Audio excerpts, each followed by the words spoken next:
ఈ లోకంలో సారవంతమైన జీవితం లేదో, ఈ లోకంలో ఉప్పు వేసిన సారవంతమైన జీవితం లేదో, ఈ లోకం అంతా నిస్సారమైన జీవితమే.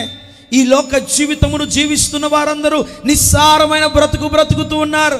క్రీస్తులోనికి వచ్చినట్లయితే నిస్సారమైన నీ జీవితమును దేవుడు ఎలాగ మారుస్తాడు?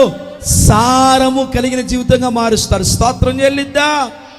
సారము కలగటం అంటే ఏంటండి? సారము కలగటం అంటే ఏంటండి?